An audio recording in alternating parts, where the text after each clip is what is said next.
I'm Jim Trammell. I want to thank you for joining me today for my very first video training class known as Up Your Assets. My goal with these classes is to give you training in 10 minutes or less that will be valuable and useful to you in your real estate career.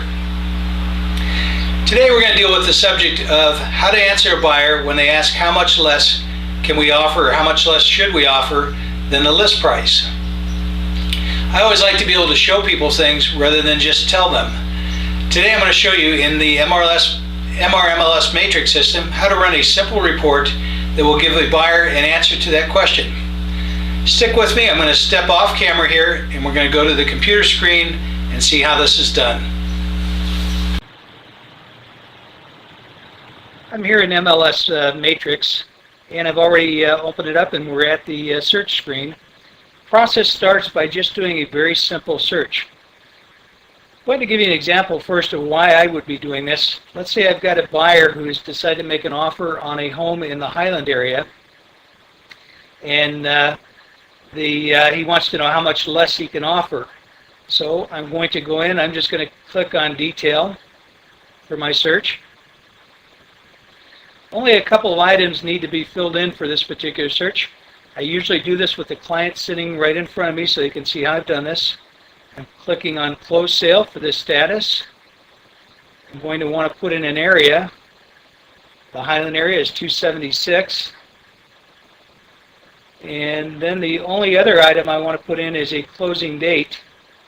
And in this case I'm going to put in the date of 3/1/2007 through 3/31/2007. In other words, the entire month of March. The report I'm going to show you how to prepare will be limited pretty much to about 100 properties maximum, so you may need to do as I've done here and shorten the time frame so that you don't bring up way too many listings. Now you can narrow this search even further if you want to just show homes with the same numbers of bedrooms and bathrooms or the same square footage range. Whatever you would want to put in a search, you can put that in. I like to do a very broad search, showing the client that I'm not in any way trying to manipulate the data that they're seeing in our report. Again, the items I'm searching on are just closed sale, the area of Highland, 276, and finally a closing date of March 1st through March 31st, 2007. Once you put in your search criteria, then you'll just want to run the search. Here we have our search. It's telling us that it has found 35 properties. You can go in and either check boxes individually to select properties that you want to show in your report, or as I do, I just make it a habit to check all the properties that come up. So I'm checking all 35 properties. Then you'll scroll down. You have navigation buttons down here at the bottom of the screen. Right in the center, you have a button that says Print Report. You'll click on that Print Report button. This now opens up a window that allows us to select which report we want. The window is called Print Options. Select the very last report called Statistical CMA and click Print/View.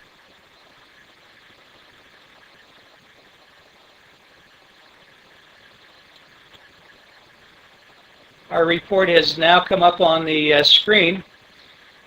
MR-MLS Matrix is prepared a report. It's headed Comparative Market Analysis, but this is their Statistical CMA report. Very typical in a lot of ways to CMA reports in that it has a list price analysis featuring a maximum, minimum, and average list price. Sold price analysis with a maximum, minimum, and average selling price. The area that I want to bring your attention to is this area in here. It's headed Sales Price or SP/LP ratio, which means sales price to list price ratio, or in other words, what percentage of the list price did the property sell for. They give us a summary here. The maximum was 103% of the list price, or 3% above the list price. The minimum, or the lowest, was 91% of the list price. And more importantly, the one I like to focus on is the average. On average, with these 35 listings, the average seller received 98% of their listing price. If the buyer's got an Uncle Charlie advising them to offer 80 cents on a dollar, this will surely tell them that that's not realistic in our market, where the very minimum receive 91 cents on a dollar.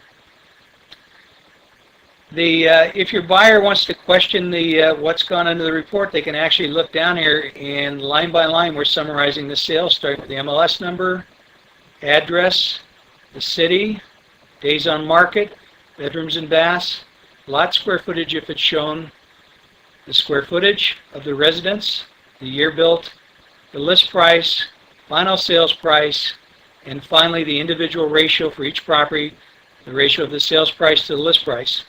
You can see the very first one here is 100%, the next one at 93%, then we have another one at 100%.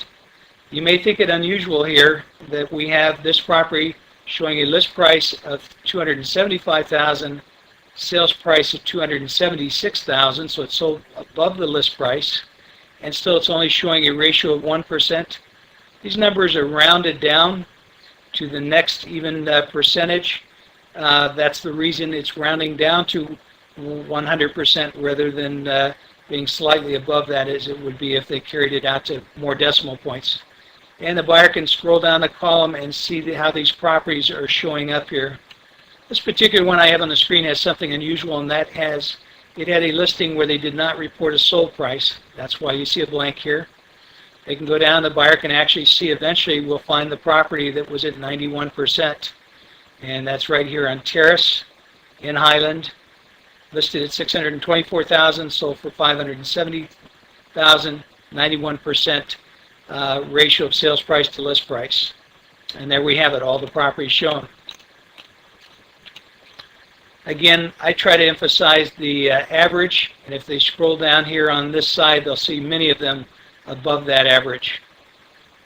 To follow today's lesson, I'd just like to point out that use of the statistical CMA's sales price to list price ratio assumes, first of all, that the property has been competitively priced for today's market conditions, and also that the seller is not under any extreme duress.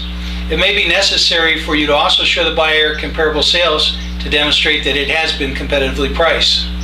Another use for today's information is when you're listing a property, many times a seller is tempted to add on quite a bit of additional value to their price in order to give them room to negotiate with.